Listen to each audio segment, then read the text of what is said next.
Welcome to the Master Passive Income Podcast, where we talk about investing in real estate rental properties with a special focus on making enough money so you can quit your job and live the dream life. And now, here is your host, Dustin Heiner.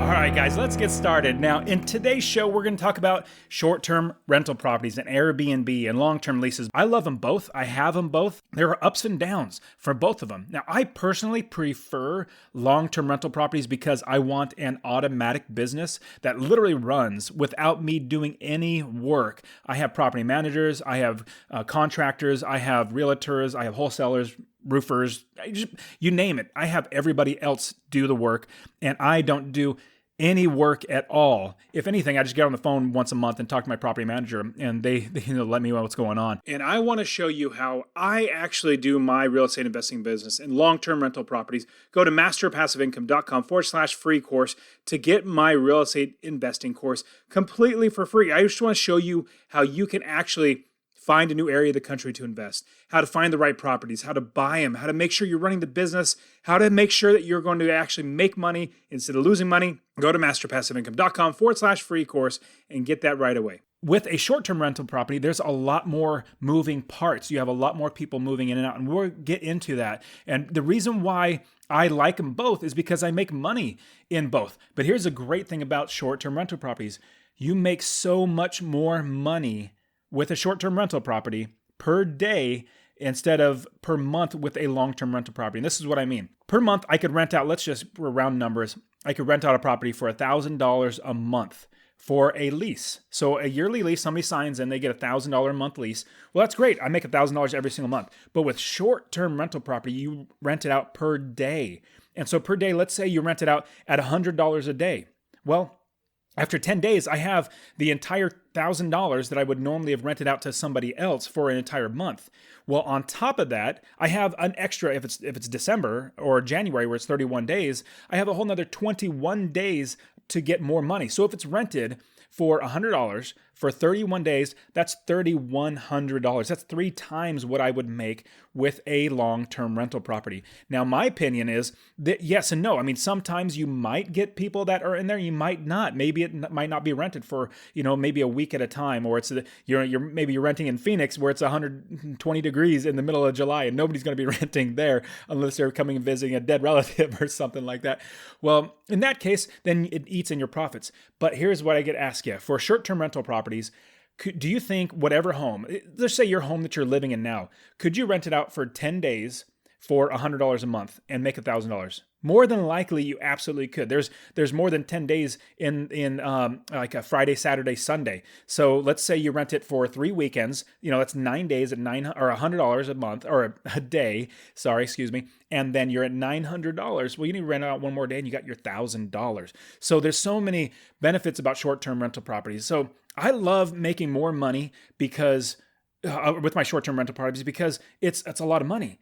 And obviously, I like making money. Every penny counts, and so I just keep adding it up. But at the same time, there's a lot more headache. There's a lot more moving parts. Now, let's both look at the pros and the cons of long-term rental properties. Let's start with the pros for both. We're going to look at long-term rental properties, give you the pros, and short-term rental properties, give you the pros for those as well. Now, here's the key, though. You've listened to my previous podcast where I share about the 6 ways that rental properties make you money. With short-term and long-term rental properties, they both make you the same 6 ways because you're getting a tenant in there. It's just a different a lease term. So your lease would be 2 days as opposed to, or it's not really a lease, it's more of a contract, but instead of a lease of a year. So go back and listen to my podcast show where I talk about 6 ways real estate rental properties make you money. And the show is my 28th show. So if you're going to go to the show notes, if you're going to find it, masterpassiveincome.com/028, 28th podcast episode. If you're scrolling through the podcast feed, you should find it's the 28th podcast. Hopefully you can find it there. So I'll show you 6 different ways, amazing ways that real estate rental properties make you money. It's just super, super crazy how you make so much money. I'll quickly go through those. So in case you don't want to go back and listen to it, I'll really quickly go through it. So number 1, you make it through monthly passive income. That's where your income exceeds your expenses. Number 2, you get equity capture. When you buy the property, you capture that equity, you put it in your pocket. You buy it for $100,000, but it's worth $125,000. Now that $25,000 you put in your pocket. Forced appreciation. You put work into the property. You fix the broken lights. You put carpet down. You paint the walls and make the landscaping look good. Well, that increases the value of the home, which makes you force the appreciation up. Market appreciation. As just the market in general goes up, the values go up, you make more money. Equity buildup. And that's basically like a mortgage buy down or pay down where your tenant is paying off your mortgage for you. They're basically buying the property. Your last one is your tax advantages. Things like business write-off expenses, depreciation off your income taxes, 1031 exchange. There's so many great ways. So that's a quick, a fire hydrant full of great information. But go back and listen to my podcast episode, masterpassiveincome.com/028, where I explain everything about those 6 ways that you make money in real estate rental properties. Now, all that being said, both long-term and short-term rental properties have those benefits. So those alone are fantastic. But on top of that, we look at the long-term versus short-term rental properties. Now, the pros are for long-term rental properties are a few things. Number 1, consistent cash flow. Like you're always getting money coming in, unless you have an eviction, somebody moves out. I understand that, but it's always rented once you have a tenant in there, and it takes them a long time to move out. Like say a year, you have a lease for a year, for an entire year, you have consistent cash flow, which is very, very good. And so instead of having a short-term rental property where they go in for 2 days and leave, you have them in for a year. So you have consistent cash flow. Now for my family, we love the consistent cash flow because we can count on that, to pay our bills, to go on our, 6-week trips around Europe or Japan or, buying this, that, or the other, and we're not worrying about bills. We need that consistent cash flow so that we can continue to, live the life that we want. Now, the next thing with that consistent cash flow, you have low turnover of tenants. So you have a much lower turnover of tenants. And in doing that, you don't have a lot of money in expenses to clean up, to paint the walls, to clean the carpets, to, fix things that they broke or whatever it might be, and even leasing to new tenants. That costs money when you lease to new tenants. And so you have a low turnover, which is great for long-term rental properties. You want as low of a turnover as possible. Another great thing, the expenses or the bills like, utilities or electricity or garbage or anything like that, those are all in the tenant's name, not in your name. You're not paying those. Now, unless you want to, meaning you're collecting the money from them, like don't just give them a free ride and, pay electricity or the utilities. Don't do that. But if you want to collect the money from them to then pay the utilities, you can do that.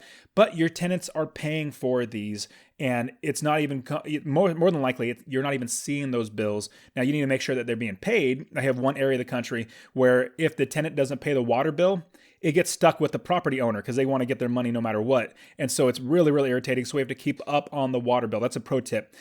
You watch out for these things where it's a municipality that's actually doing the water. And so they're going to attach it to the house. And if the tenant goes for 6 months without paying the water, they'll do that. In fact, what they'll do is if a tenant owes $100 a month and they go and pay $25 just to keep it on, they'll rack up $75 every single month. So for 6 months, you keep racking up, and that's only $100, but I've had $200 bills.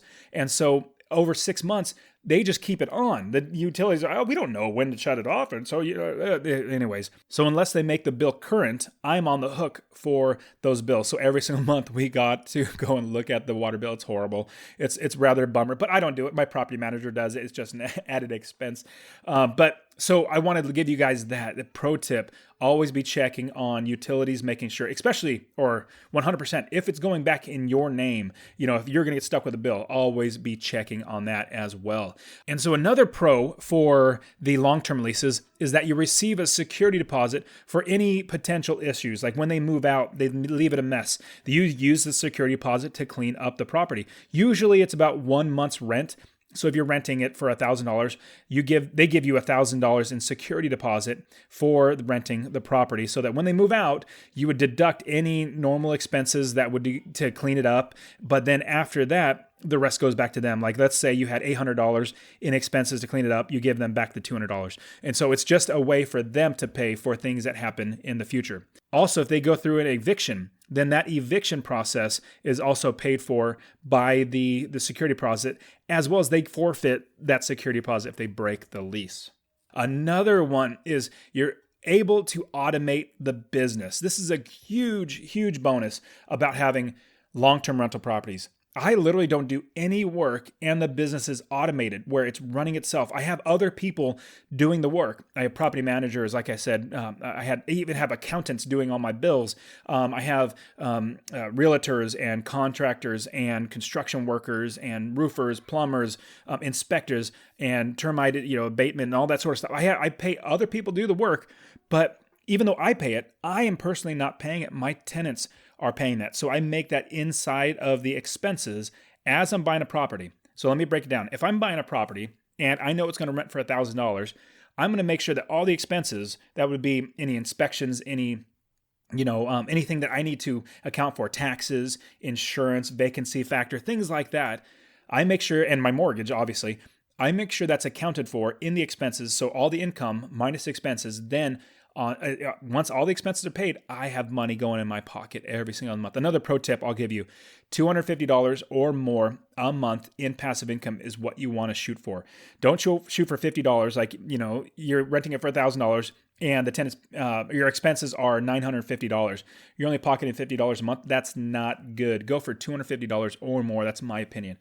Now, somebody might say, I know you might be thinking, well, how did I get that? That's really hard to find, blah, blah, blah. I agree. It's hard to find. That's what you got to do your work. You got to look for properties. You got to make deals and make offers on properties lower than the actual value that they're putting on. Like they're asking the sale price of $100,000, but you need to get it for $75,000 in order to make money. Well, put in the offer for $70 and work your way up to $75,000 in negotiating. And if they take it, they take it. You might be helping them out. Like, don't be thinking, well, I'm giving a low ball offer and they're going to be very, very upset. Like, get that completely out of your mind, because you may very well be helping them out of a jam. They need that $75,000 and you're able to help them out. You want to be thinking like that you're helping people. Now, if they don't want the offer and they're offended by it, oh well, they get offended. People can get offended all they want. Like in our Constitution, it doesn't say you have the right to not be offended. No, it doesn't say that. You have the right to have things stolen from you and other rights. Not being offended is not something that's your guaranteed right. People are going to get offended. So you can also be helping people. So don't think about it as an offending somebody. Think about it as you helping people out. Now, they don't have to, like, you're not forcing them to sell you the property. They can't do that. So just move on. All right. So now there's many other pros, but we're going to get into, because I wanted to make this condensed. We're talking a little more about short-term rental properties, because I've been getting a ton of questions from people about short-term rental properties. People are seeing Airbnb and how much money you can make on there. VRBO is another website that people use. It's another good website to rent their house, on a vacation basis on a daily basis. So let's go through the pros of short-term rentals. The pros are, number one, you make more money. Like I explained earlier, you rent it out per day as opposed to per month. And when you rent it out per day, you make a lot more money. More than likely, you're going to be able to get your house for $80 or $100 a day. And on top of charging per day, people might be thinking, well, a con or a negative thing is you have to clean up the property every single time. Well, yes, that is a negative, but that's not coming out of your pocket. So I'm going to jump quickly into the cons or the negatives about short-term rental properties, but say that's actually negated by the tenant paying it. So they would pay it per day, but then also they pay a cleaning fee, whatever you charge, $40, $50, $100, whatever the cleaning fee is. Now, when they pay that cleaning fee, that goes to the cleaning company. Maybe you might add an extra $10 for yourself. It's totally up to you. It just might price you out of the market where somebody might say, wow, it's a $100 cleaning fee when it's $50 over here. I'm not doing that. So that's another thing to take into account. But if it's turning over, you make your more money per day. Well, you actually account for that cleaning fee inside of your listing. So you add that to your listing as a $50 cleaning fee. So anytime anybody books, they automatically pay that fee. So that is negated, that whole cleaning fee and, charging for that clean. That's all negated.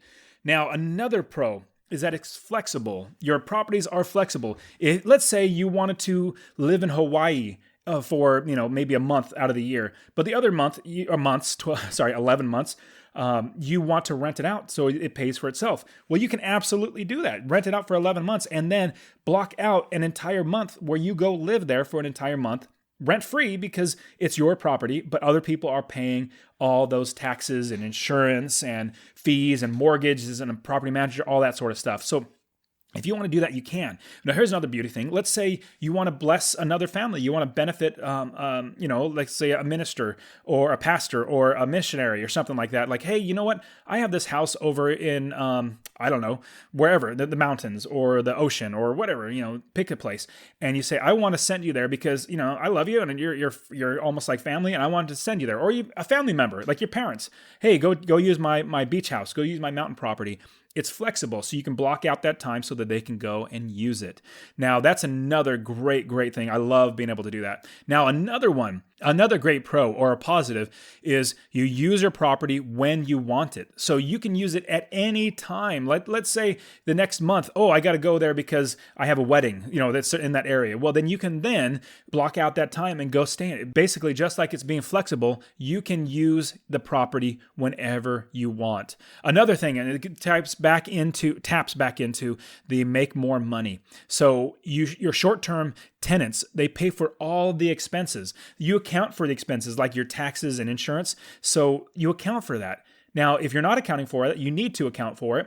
So if you're going to rent it for $20 a day as opposed to $80 because you have more expenses, well, you might be losing money. So when you're charging, you need to make sure you account for all expenses. That's, utilities. I mean, a big one is electricity. When I go to an Airbnb, I crank that AC because I'm not paying for it. Actually, I've already paid for it basically in my, night stay, like at a hotel. I crank that AC. It's freezing in there. My kids say, Daddy, we have to wear jackets just to go to bed. I'm like, yes, I know, because I love it. And so, you're accounting for that, but your tenants actually pay for all those expenses. So you need to make sure that you account for those. Now, again, the cost of cleaning, another pro is the cost of cleaning, cost of maintenance, cost of everything is paid for by your tenants. Even the lawn maintenance, even the cleaning, even the air conditioning repair, all that sort of stuff, those are paid for by your tenants because you account for those in your expenses. And so you charge more in general, not saying you overcharge, but you add that into your expenses. And so that comes out of the rent that you collect through Airbnb. Now, another pro, Airbnb has insurance. I think it's like $1 million coverage over your property. So they have their own insurance. So you get your own insurance. Like, definitely don't do that. Get landlord's insurance. Don't count on theirs. But they have insurance on top of it. They tout that, or they say, hey, this is great from us. We are giving you $1 million insurance policy. Obviously, it's costing them money, but that's what they cost in their overhead. Now, and those are the general pros or positives for short-term rental properties. I know there are many more we can go over, but we're not. These are just going to give you a good general overview. Now, for the cons of the short-term and long-term rental properties, let's start with the short-term property, so the Airbnb model and VRBO.com. So the cons for this type of short-term property, the first one really comes to mind, and it's very, very simple to understand, that you're dependent on another platform. You're dependent on Airbnb, really, and VRBO. You're also dependent not just on that platform. Like if that platform goes away, goes bankrupt, then your income gets dramatically cut. Or if they actually say you are no longer allowed to list on our website. If they do that, then you literally do not have anybody coming in. You maybe, resort to Craigslist or something like that, but it's really hard to find short-term renters like that or quality short-term renters. And so a big one, if they don't like you or something goes wrong and they kick you off, then you're stuck and you have a property that's not rented. Also, the tenants that are a part, or the customers that you would get, not necessarily like long-term tenants, but they basically are tenants, but they're customers. Think of like a hotel. A hotel has customers that comes and stay there, 4, 5, 6 nights, or maybe even one night. You basically have a bunch of customers. Now, if these customers give you 1-star ratings or very low or bad star reviews, and granted, it might be deserving of a bad review. If it is, then people will not go and stay at your place. Kind of resembles something of like anything on Amazon. if you see something with like 2 or 3 stars, you're probably going to stay away from it because you think it's junk without even reading it. I'm not saying that's always the case, but it's a good rule of thumb. Like, hey, it's got like, 1,000 3-star reviews and out of 5, then it's not that good, as opposed to something that has 4.5 to 5-star reviews. So you are dependent on another platform or somebody else's platform, one that you don't own, as well as the tenants, the people that are your customers that are going to be coming in and giving you reviews. So you're really dependent on them. I personally am not a big fan of that because, some people can actually be somewhat of a troll or a jerk, or, hey, they didn't have, one day they didn't have shampoo. So I wanted shampoo and they said shampoo is going to be there. I'm going to give it 1 star. People are just pretty sad sometimes. But that's a con of the short-term rental properties. They're dependent on somebody else's platform. So that's 2 in 1. You have depend on somebody else's platform, but you also are dependent on reviews, and reviewers can be horrible. Another con or another negative is the slow periods. Now, give you an example. In some places that are really just touristy, that are really good seasonal for, like, let's say you live next to Disneyland, and during the summer months when people come to Disneyland, it's booked out. Like, people are, going there all the time because their kids are out of school. That's, people go to Disneyland, or those mostly who have kids. I know there's some adults that go to Disneyland, but in the most part, a lot of people with kids go to Disneyland. And so let's say February, March, it's going to be a slower month because there are less people that are going to be going to Disneyland. Now, I'm not saying that that's absolutely the case. I'm just giving you an example of how time frames and their slow periods. And another big example, I live in Phoenix. And in the wintertime, it's fantastic for Airbnb. People come here all the time. And even in spring training, there's spring baseball where the teams come here and they practice here. And people just travel from, miles and miles or hundreds or thousands of miles away to watch the spring ball. So you get a lot of people that want to stay. But in the middle of August or July, when it's like 115 degrees here, and you literally, you rarely ever go outside.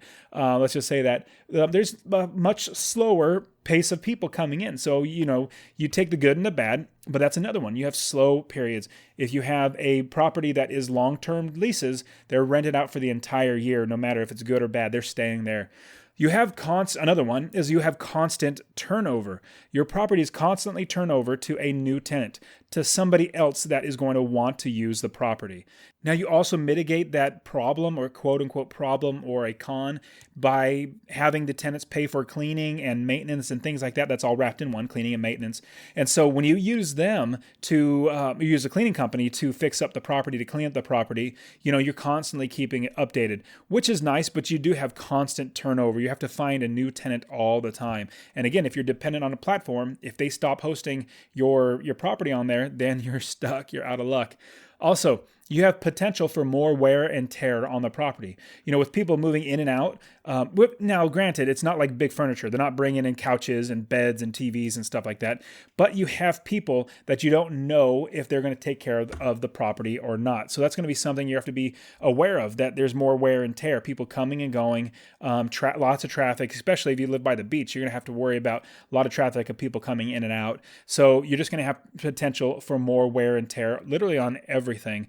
Also, utilities are in your name. We talked about this a little bit earlier, but the negative is that the utilities are in your name.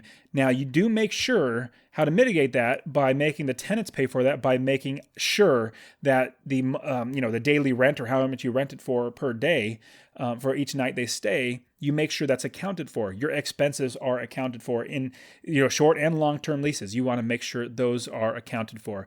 You also need to upgrade the place, the home, the apartment, the condo, whatever it might be. You need to do a lot of upgrades. So that's a negative, is that people are looking for the hotel experience. I think that's what they're starting to call it. That you want to be, a hotel experience where there's white bed sheets and there's shampoo, as you get in, and there's a bottle of wine for you. Like, they want to be wine and dine almost. And I wouldn't say they're expecting that, but the nicer you make the place, the better the reviews are. If you just have let's just say somebody's expecting granite countertops. When you come in, there's Formica, it's a certain type of countertop. And they might say, the place is not as updated as it should be. And they'll give you like a 4-star or a 3-star just because it's not updated. So you have to make sure it's updated and nice and up to date and a nice property. Now, another one you need to furnish the property. This is a negative for the Airbnb. You have to furnish the property. You have to put beds in. You have to have sheets and pillows. You need to have multiple sets so you can change them out and wash them. You need to have couches, TVs, things all over the walls. With a long-term lease, you don't need any of that. You basically give them a bare bones house. You don't have to decorate it or anything like that. Just make sure the paint looks good, make sure that the flooring looks nice, and there's good lighting. Other than that, they bring everything of their own in. So you have to make sure there are furniture, there's a washer and dryer, most likely, a stove, like upgraded, all that stuff needs to be really nice. So there's going to be a good, $5,000 that you're going to need to, if not more, spent to actually furnish the property. Now, one thing I've done in the past, I actually lived in a house, and then as I moved out, I left everything. I obviously made it really, really nice, but we were upgrading to a new house, from a 1,400 square foot house we lived in for a little while. We moved all of our stuff in, and we moved out to a much bigger house, 3,500 square feet, bigger house. And as we moved out, we literally left the things that are nice, but it's going to be an Airbnb. So instead of moving everything, we actually just left it there and made it look really nice, and then bought new stuff for our new places. And so you can do that constantly over and over. So that's a little pro tip if you want to do that. Now, a negative is it's not guaranteed income. So your income is not guaranteed. Now, I know you're going to say long-term rental is not guaranteed. I completely understand that, but it's much more guaranteed because you're going to have somebody in there that signs a lease, a 1-year lease or more. If you can get out and sign a 2-year lease, you can have 2 years of hopefully steady income coming in. So your income is not guaranteed because if you can't get that next tenant or that next customer to come in, then you're out. Then you have money that you're just not making, but you still have those expenses. Also, another negative that I see, competition against other Airbnb and VRBO sites, but also your competition is hotels. With long-term rental properties, you would never consider a hotel a competition to your price structure. But with short-term rentals, it absolutely is. So looking at hotels and Airbnb and VRBO and see what they're renting for per day. So you need to make sure that you match accordingly. Like, I'll give you an example. I remember specifically going all through Europe. When I went on a 6-week trip throughout Europe, I used Airbnb all over the place, which was fantastic. But in Ireland, I remember specifically in Ireland that people in the Airbnb were not accounting for hotels. And so I would go, and even though just about everywhere in 11 different countries, I used Airbnb, I actually used more hotels in Ireland as opposed to Airbnb because the price of the hotel was so much cheaper. It was like half as much of the Airbnb. So not to say I didn't use any in Ireland, but I did. I mean, we traveled I think a whole 1,000 miles around the whole island, which was fun. But at the same time, we stayed in hotels. So that's your competition. You have to compete against hotels. You have to compete against Airbnb as well as VRBO. Your property needs to compete, as well as your property needs to be nice enough and fixed up enough to compete. Either that or you drop the price a lot so you get more people in there. Now, another negative, there are a lot of moving parts to handling and hosting an Airbnb or VRBO type of property. And I say that let's just run through it. Number one, you have to manage the listing on Airbnb. You need to, when anybody hosts, you have to make sure that it's going to be vacant at the time. You need to make sure that it's clean. You need to make sure that the everything's put back in place where it should be. If anything's broken, you got to fix those. If anything's taken, you got to deal with the insurance. There are many moving parts, and a big one a lot of people can think of is cleaning, but there's another one that's with the communication back and forth with the people that are going to rent. That's a lot of kind of a headache because they're going to ask, well, what about, is there coffee here? What's the Wi-Fi password? How do I access the place? What time can I get in? Is there shampoo? Is there towels? Can we use a laundry? There so many questions. You can't even think of what questions you're going to get, but you're going to get loads and loads of questions. So I know there are ways, I'm not going to say there aren't. There are ways to automate that, getting a virtual assistant and other companies that actually take care of that. You want to use those, but that's going to be another cost that you're going to have to worry about. If you're doing it all yourself, that's a huge moving part, that many, many moving parts inside the business is answering questions, but also making sure the property is ready for the next tenant. Also, another one, along with the moving parts to the business, it's very hard to automate the business. See, I'm in the business of automating my rental property business so I don't have to do a thing. My properties work for me. My property managers and everybody I hire do all the work for me. So it's very hard to automate the business so that it runs without me because I want it to run. I want my company to make money without me. Now, there are companies you can pay for, but you have to account for those. Those are costs that you have to add into your expenses. So that is a good long list of negatives. Now, don't get me wrong. If you're going to make $3,000 a month instead of $1,000 on one property because you're doing Airbnb or VRBO, that could be a great source of income. And if you automate it, like let's say you have a 17, 18-year-old teenager that's in the house that you need to give them a job. Well, you can give them a job managing it. Obviously, they'll ask you and everything like that, but they might have fun doing that. That might be great for them. Or you hire a VA or virtual assistant or something like that to actually manage the property. You get somebody next door or down the street that can clean. I don't know what you could do, but you can figure out ways to actually do it. So there are a good amount of cons. But if you're making $3,000 as opposed to $1,000, you may be able to offset all those expenses and things like that. So you got to think about all these things. Now, the cons or the negatives to having a long-term rental property, there are a few that come to mind, but they're really not many. The reason why I brought this up last is because there are so few. Now, the few cons that I can think of is wear and tear on a property. When somebody moves out, if you have to evict somebody, that's two all in one. I'm going to say them separately. So I'll start with the eviction. So an eviction is a negative. Somebody might stay in the property for 1 to 2 months on their own without paying rent, and they're waiting for the court date, or you are waiting for the court date to have them file a writ and have the sheriff go down, kick the tenants out and literally force them out. That takes a lot of time and a lot of money. So that's one con, is you have to kick somebody out. Not saying you don't have to do that Airbnb. Somebody may squat there, which is another thing. You have to actually evict them.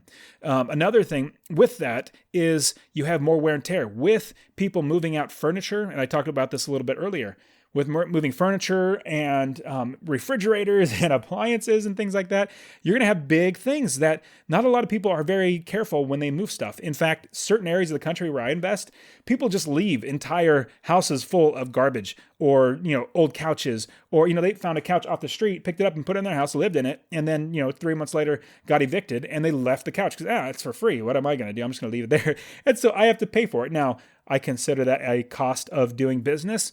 And, I still make money on that property. But that's another is potential wear and tear, or you will have wear and tear. And you're also going to have to fix those up to get new tenants in there.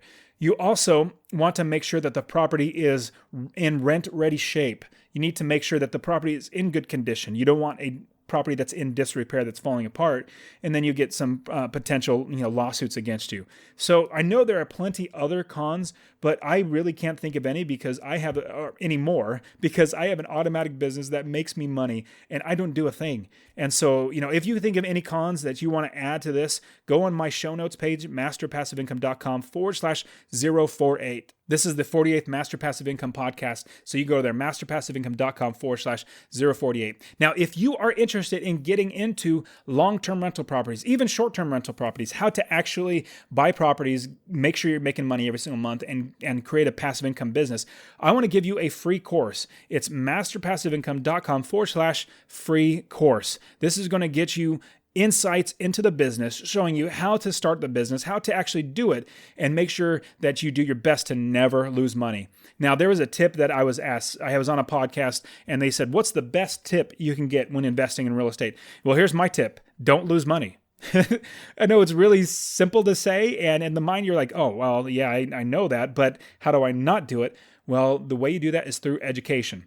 Through education, making sure that you do the right things. Where I lost so much money because I didn't know what I was doing, but now I've learned how to do it right. And now I make so much money. I make money hand over fist because I know how to do it right.